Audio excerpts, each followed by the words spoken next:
Hoje eu vou falar sobre alguns dos maiores problemas que podem travar os seus objetivos no piano clássico. Imagine que você vai tocar, por exemplo, um noturno de Chopin, Opus 72, número 1, e quando você estiver tocando esse noturno, você se depara com alguns ritmos que você não vai conseguir encaixar. Imagine que você vai começar esse noturno de forma tranquila, dessa forma daqui.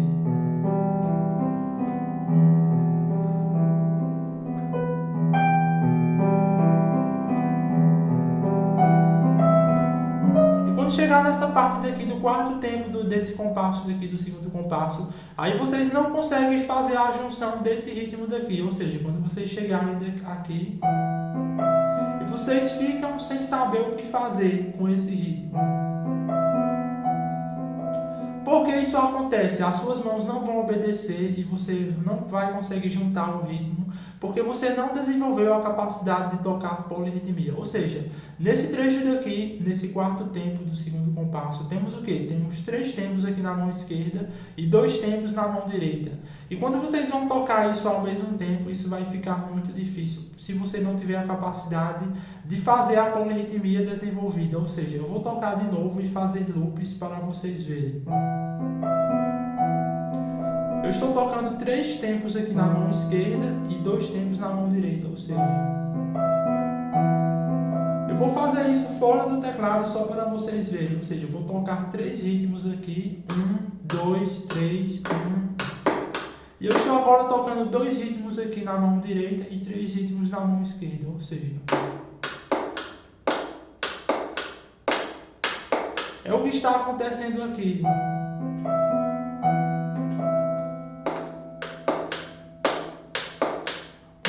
Dois, três, 1, 2, 3, 1, 2, 1, 2, 1, 2, 1, 2, 1, 2, 3, 1, 2, 3. Então, basicamente, esse é o ato de fazer polirritmia no piano clássico. Se vocês não desenvolverem essa capacidade de fazer polirritmia, vocês vão ficar travados na junção das mãos. Mesma coisa acontece nesse quarto compasso, ou seja, aqui nesse terceiro tempo e no quarto tempo, temos o quê?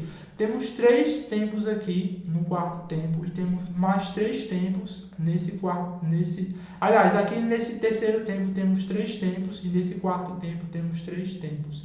Então, basicamente vai ficar dessa forma: 1, 2, 3, 1, 2, 3.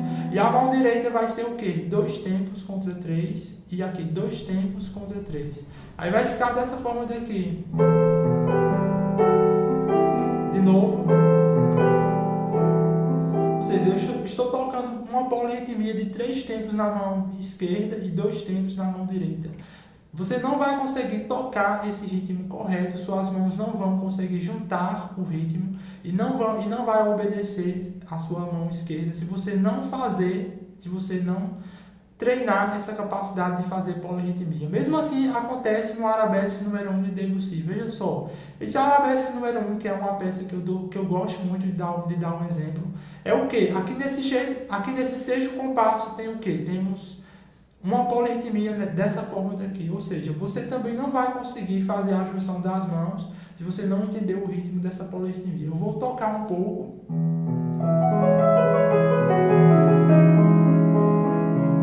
Ou seja, as suas mãos não vão obedecer se você não treinar a polirritmia da mão, da junção das mãos, ou seja...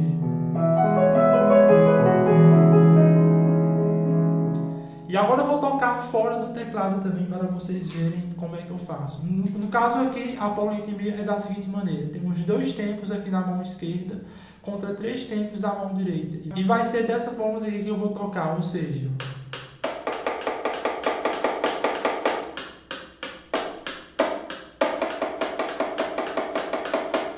O ritmo não pode ser dessa forma daqui, ou seja... Esse ritmo está errado, o ritmo tem que ser constante. 1, 2, 3, 1, 2, 3, 1, 2, 3, 1, 2, 3, 1, 2, 3. Tem que ser um ritmo constante, tanto na mão esquerda, tanto na mão direita. E vocês precisam estudar isso passo a passo e bem lentamente. Ou seja, vocês precisam fazer isso dessa forma. Ou seja, aqui é 3 tempos e aqui é 2 tempos. Aí vocês vão ter que fazer isso assim.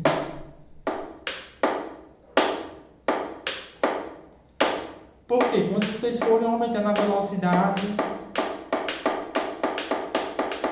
Isso tem que estar no seu ouvido, tanto a mão direita e a mão esquerda. Tem que ser uma habilidade tanto de coordenação motora, tanto de ouvido. Vocês têm que entender isso no ouvido.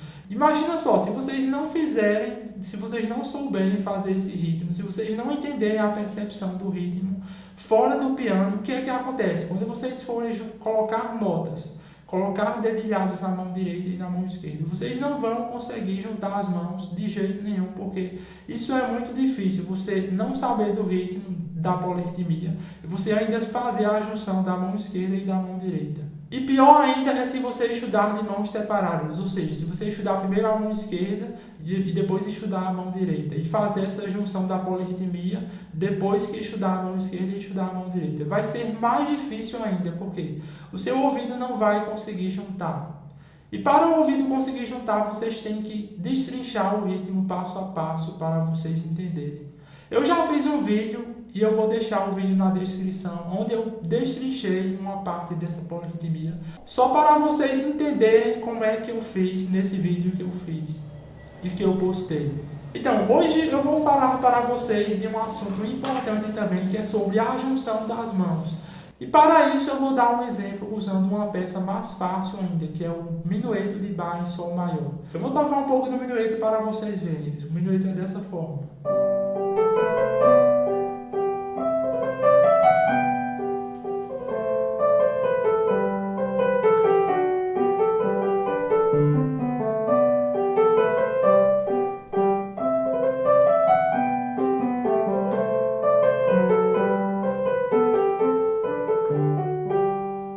Então, vou dar uma dica bem simples para vocês estudarem a junção das mãos de forma eficiente.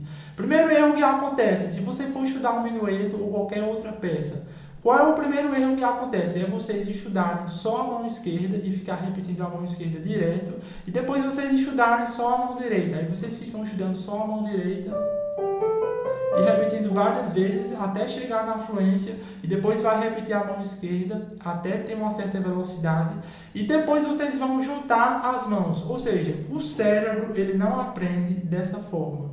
O cérebro ele aprende juntando as duas mãos de uma vez só. Se você ficar fluente na mão direita, na mão esquerda nessa peça, e depois você ficar fluente na mão direita, na hora que vocês forem juntar as mãos, vocês não vão conseguir juntar.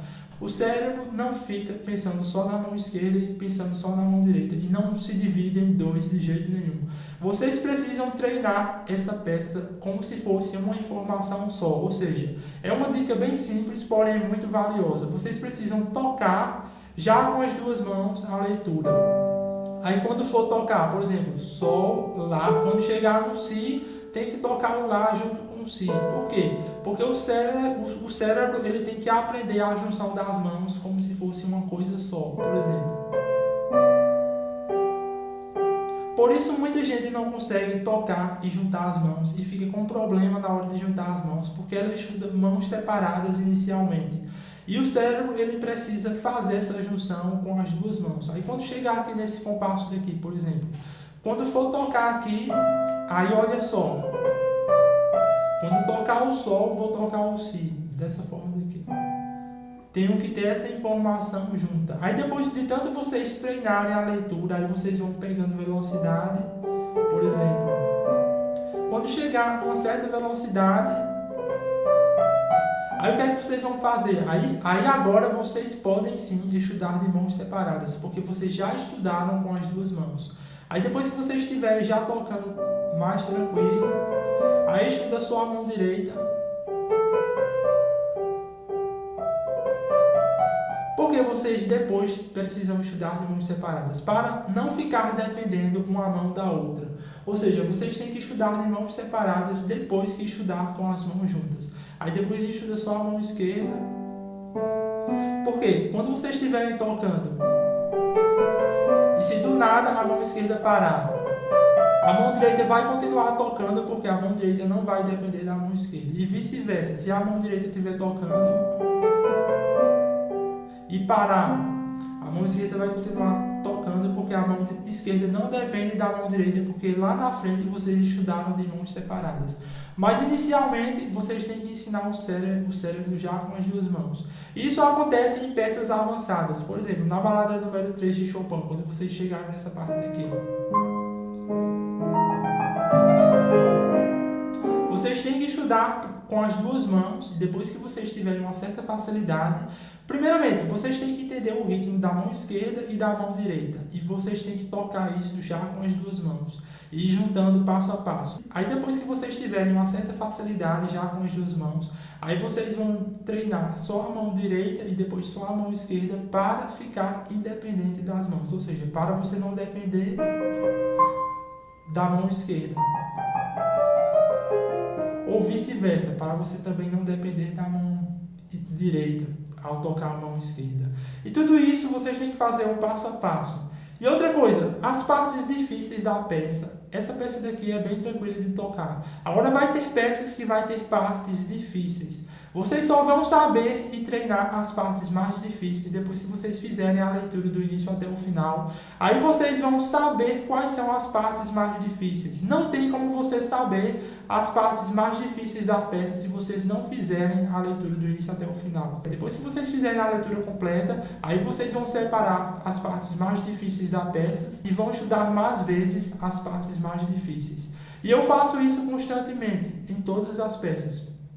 Tem que vencer a leitura, tem que fazer a leitura já com as duas mãos, tem que entender o ritmo da mão esquerda e da mão direita e fazer a junção bem tranquilamente e bem lentamente já com as duas mãos, para vocês conseguirem ter facilidade ao tocar. Então, a dica de hoje foi bem simples, foi sobre junção de mãos e foi sobre como vocês entender a polirritmia no piano clássico. Por quê? Porque a polirritmia também é um problema. Se você não entender e se não desenvolver a capacidade de fazer polirritmia, vocês não vão conseguir fazer a junção das mãos. Porque a polirritmia, entender a polirritmia é um passo importante para também saber juntar as mãos da forma eficiente. Eu vou fazer mais vídeos sobre polirritmia em breve. E eu estou fazendo uma pesquisa, uma breve pesquisa para entender e para saber o que vocês precisam. Pessoal, essa pesquisa é muito importante porque eu quero entender o que vocês precisam para eu passar tudo aquilo que vocês precisam. Porque eu só posso ensinar o que vocês precisam se eu realmente ler todas as pesquisas e entender cada dificuldade de vocês. Eu preciso entender as suas dificuldades para poder eu ensinar aquilo que vocês precisam. Então eu fico muito grato a vocês se vocês conseguirem responder essa pesquisa que eu coloquei na descrição do vídeo. Então eu espero ter ajudado a vocês com esse vídeo de hoje para vocês conseguirem ter resultados de fato no piano clássico. E até o próximo vídeo.